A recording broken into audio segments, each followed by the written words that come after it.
gente vai conversar com o analista da Pátria, vou conversar com o Matheus Pereira, sempre participando aqui conosco. Prazer tê-lo aqui sempre, Matheus. Nós estávamos olhando os números da Pátria Agronegócios, que mostra já uma produção abaixo dos 70 milhões de toneladas. Como que vocês enxergam, analisam esse momento, tanto do aspecto de campo, quanto também o impacto no mercado? Matheus, boa tarde, seja bem-vindo. Boa tarde, meu amigo Fabiano. Prazerão estar aqui contigo, meu caro. Estava acompanhando aqui a participação também do colega Felipe, onde explicou bastante, né, qual a atual situação das lavouras em campo hoje no Brasil. E de fato, Fabiano, como você já apresentou, a gente tem um problema quase que endêmico hoje na qualidade das lavouras de safrinha do milho brasileiro.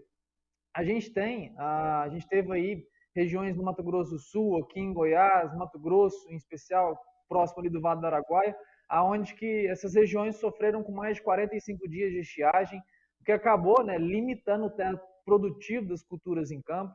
A gente sabe, para quem está nos assistindo agora, a gente sabe que as chuvas chegaram a voltar aí nos últimos 3 a 4 dias, nesse último final de semana, especialmente em algumas regiões do Paraná, regiões do Mato Grosso do Sul, São Paulo. Só que a gente sempre lembra, pessoal, que essas chuvas que voltam, né, elas apenas amenizam eventuais novas quebras, não recuperam o que já foi perdido. Então, os nossos números de safra hoje, eles mostram, né, esse reflexo já das perdas já contabilizadas, e assim como o Felipe já disse, os números hoje que temos aqui, que diferem um pouco do que ele apresentou, mas enfim, na mesma linha de raciocínio, eles são números ainda susceptíveis a novas quebras. Com a permanência desse padrão seco que volta ao centro brasileiro, a gente tem hoje essas perdas hoje no Mato Grosso de 9,3%, no Paraná 0,5%. A gente tem essas quebras que poderão ainda ser acentuadas, chegando a eventuais hoje 7,3% de queda a nível nacional das estimativas de produção da safrinha, ou segunda safra brasileira, né, melhor dito.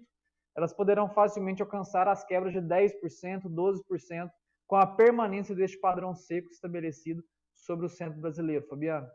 Matheus, em relação a esse padrão seco, também temperaturas, porque é um fator que influencia demais para quem tem essa indústria a céu aberto.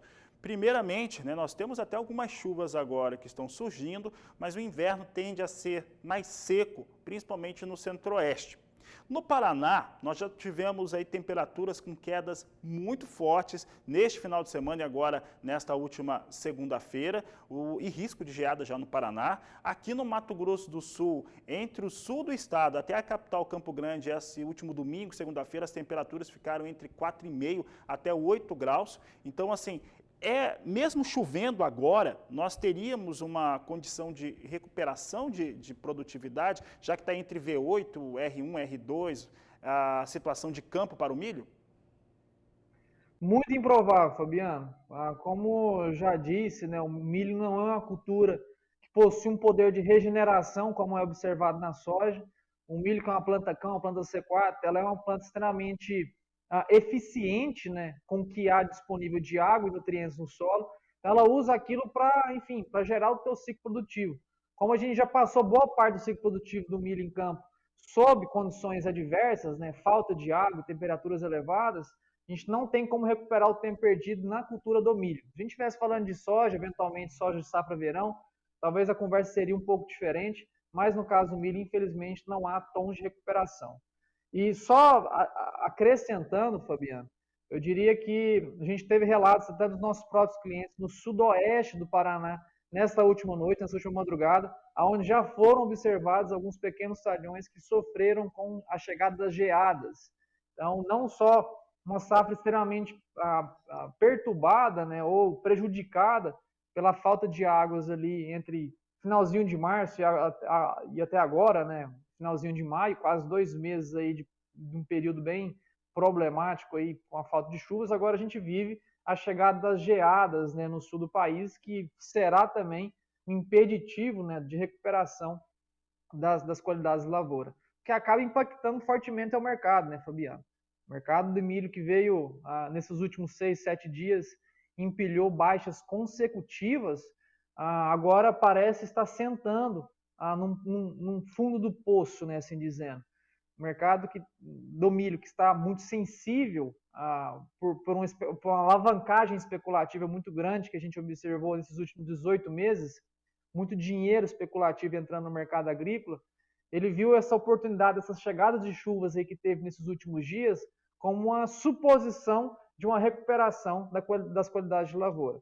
Mas como a gente já alertou, nós que monitoramos o mercado, que monitoramos as lavouras, que somos realmente pessoas que entendem sobre o que está sendo falado, assim como o Felipe, assim como você, Fabiano, a gente sabe muito bem que é improvável que chuvas aí de 20, 25 milímetros recupere 45 dias de seca, 60 dias de seca, que foi alguns casos mais severos e observados, especialmente no Mato Grosso do Sul.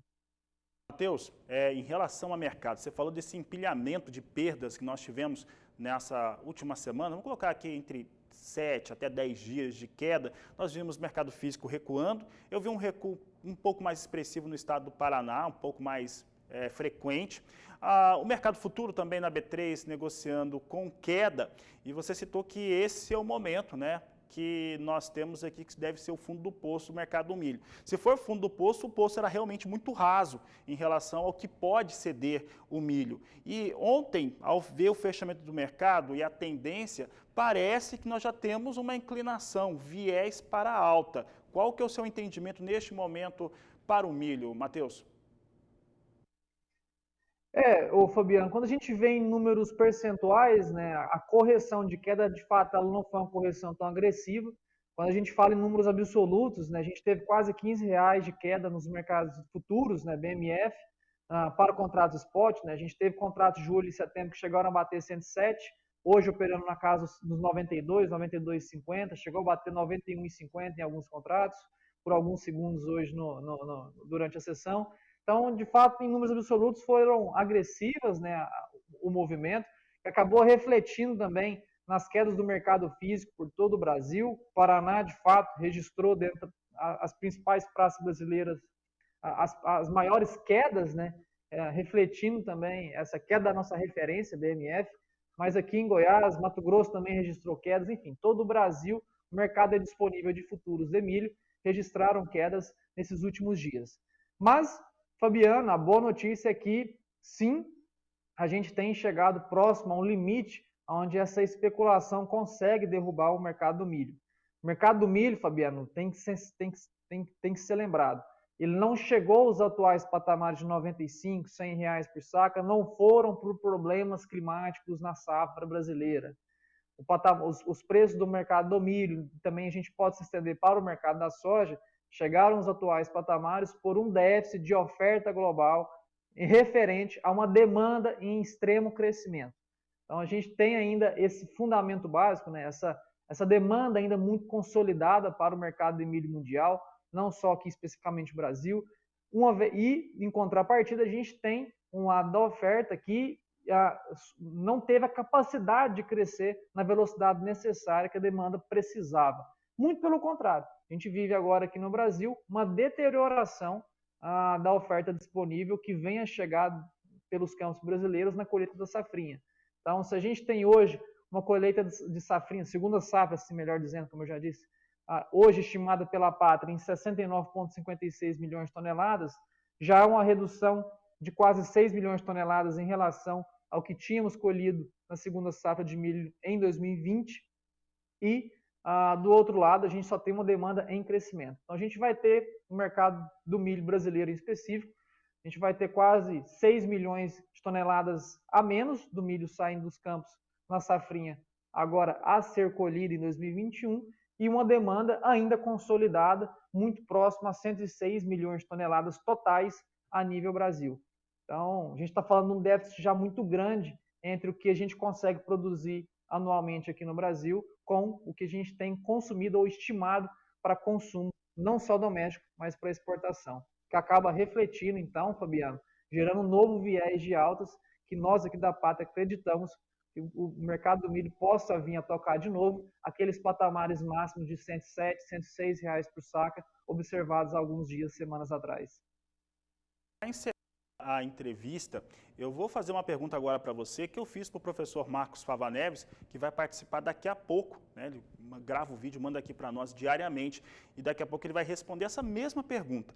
Em relação aos últimos levantamentos que nós temos visto, da Pátria e também de outras empresas privadas, nós estamos vendo uma safra total no Brasil no intervalo de 95 milhões até 99 milhões de toneladas nas empresas privadas. A Conab afirma 106 foi o último valor, né, o último número que ela divulgou. As empresas privadas também acreditam numa redução nas exportações em 25 até 27 milhões de toneladas, algo nessa casa. É um intervalo de 2 milhões de toneladas, muito longe, distante desses 35 milhões de toneladas que a Conab acredita e o Departamento de Agricultura norte-americano também crê. Como é que você avalia esse momento? O que isso significa para o consumo interno? Que a grande preocupação hoje é das cadeias produtivas integradas, da carne bovina e também de governos estaduais que estão muito preocupados com o valor do milho.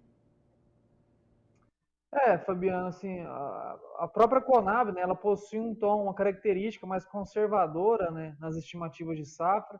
Ela tem sua metodologia, ela vem reajustando mês a mês. Nós, né, da parte das estimativas privadas, né, de consultorias privadas, possuímos mais agilidade, né, nas estimativas de safra. A gente ajusta com mais velocidade, né, uma vez que no dia a dia a gente está acompanhando, está reajustando esses números.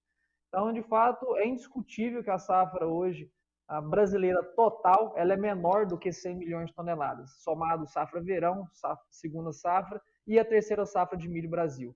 Hoje, aqui na Pátria, a gente estima que a safra total brasileira ela está em 95,1 milhões de toneladas, consequência de quebras da primeira safra. A gente teve lá Rio Grande do Sul, extremamente problemático, juntamente Santa Catarina, Paraná também, teve uma primeira safra de milho extremamente problemática.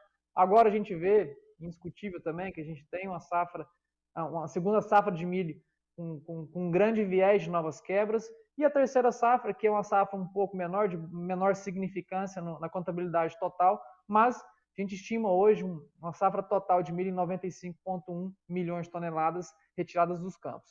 E isso, Fabiano, assim como a gente viu muito recentemente em 2016, né, há 5 anos atrás, recentemente quando a gente analisa todo um banco de dados, a gente teve 5 anos atrás uma grande quebra também de produção de segunda safra aqui no Brasil, de safrinha, que acabou resultando na limitação, né, na redução mais drástica das exportações.